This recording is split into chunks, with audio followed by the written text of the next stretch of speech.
Hi friends, எல்லோரும் எப்படி இருக்கீங்க? எல்லோரும் சூப்பராக இருக்கீங்கன்னு நம்புகிறேன். நானும் இங்கே நல்லா இருக்கேன்.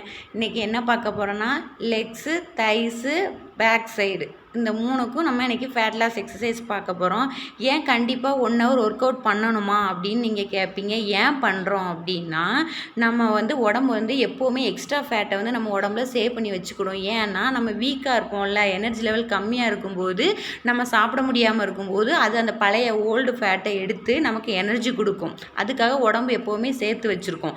இந்த டைமில் நம்ம எக்ஸ்ட்ரா அன்ஹெல்த்தி ஃபுட்டை சாப்பிடும்போது எக்ஸ்ட்ரா ஃபேட்ஸும் அதில் ஆட் ஆகும்போது ஆட்டோமேட்டிக்காக என்ன ஆகும்? வெயிட் லாஸ் வெயிட் இன்க்ரீஸ் ஆகும். அப்படி இன்க்ரீஸ் ஆகும்போது தான் நமக்கு வெயிட் கூடுது. அதனால் என்ன பண்ணுறோன்னா, நம்ம டயட்னாலே பட்னியாக கிடக்கிறதுக்கு இங்கே அர்த்தம் கிடையாது. நமக்கு பிடிச்சதை சாப்பிட முடியாது அப்படின்னு கிடையாது. நம்ம ஹெல்த்தியான ஃபுட்டு சாப்பிட்றோம். நம்ம மனசுக்காக சாப்பிடல, நம்ம உடம்புக்காக சாப்பிட்றோம்.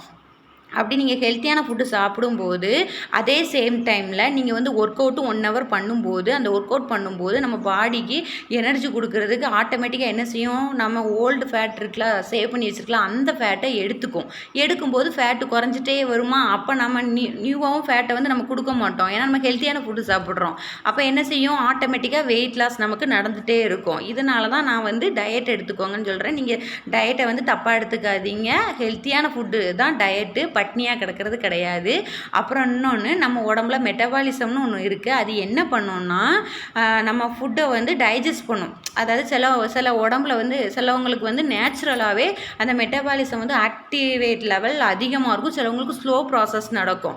ஸ்லோ ப்ராசஸ் நடக்கிறவங்களுக்கு தூண்டி விடுறதுக்காக தான் இந்த ஒர்க் அவுட்டு, இந்த வாக்கிங் இது தூண்டி விட்டு நம்ம ஃபுட்டை ஈஸியாக டைஜஸ்ட் பண்ண வைக்கும். அதிகமாக இருக்கிறவங்களுக்கு இயற்கையாகவே நான் எதுவுமே பண்ண மாட்டேன், நான் ஒல்லியாக தான் இருக்கேன், நான் நிறையா சாப்பிடுவேன் அப்படிம்பாங்க. அது காரணம் அதுதான்.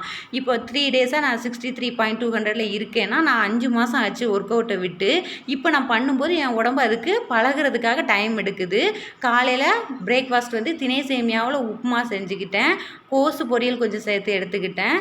சாப்பிட்டோன்னே எனக்கு வயிறு ஃபுல்லாக இருந்தது. அதனால் 11 o'clock நான் கொஞ்சமாக தான் கிரேப்ஸ் எடுத்துக்கிட்டேன். அதுவே போதும். தண்ணி நிறையா குடிச்சிக்கோங்க கேப்பில். லஞ்சு பூசணிக்காய் கிரேவி, கோஸு பொரியல், ஒரு மீன் துண்டு எடுத்துக்கிட்டேன். பூசணிக்காய் கிரேவியில் மஞ்சள் பூசணிக்காய் வெயிட் கூடுங்கிறதுனால நான் சாறு மட்டும் எடுத்துக்கிட்டேன். அடுத்து இது லெக் எக்ஸசைஸ். இது பேக் சைடு 100ம் ஃப்ரண்ட்டில் 100ம் நான் போடுவேன். நீங்கள் 30, 50 அப்படி இன்க்ரீஸ் பண்ணிக்கோங்க. இது பண்ணுறது ரொம்ப ஈஸி, சிம்பிள். அதே அட் த சேம் டைமில் நமக்கு லெக்ஸுக்கு நல்ல ரிசல்ட் கொடுக்கும். இதுவும் லெக்ஸுக்கு தான். இதுவும் நான் 100 பண்ணுவேன். ரொம்ப ஈஸி தான். நீங்கள் முதல்ல 50 பண்ணுங்கள், அப்புறம் 100 இன்க்ரீஸ் பண்ணிக்கோங்க. அடுத்து நெக்ஸ்ட்டு பட்டர்ஃப்ளை எக்ஸசைஸ். இது எப்படின்னா, 3 ஃபேட் லாஸ் நடக்கும் நமக்கு. Legs, thighs, back side. இது நான் 100 ட்ரை பண்ணுவேன். ஆனால் மோஸ்ட்லி 80க்கு மேலே தாண்ட முடியல. நீங்கள் 30, 60 அப்படியே ஆட் பண்ணிக்கோங்க. அடுத்து பட்டர்ஃப்ளைலே ஒரு லெக்ஸை ரைட்லேயும் ஒரு லெக்ஸில் லெஃப்ட்லேயும் இப்படி மாற்றி பண்ணுங்கள். இதுவும் சேம் 3 ஃபேட் லாஸ் நடக்கு நமக்கு.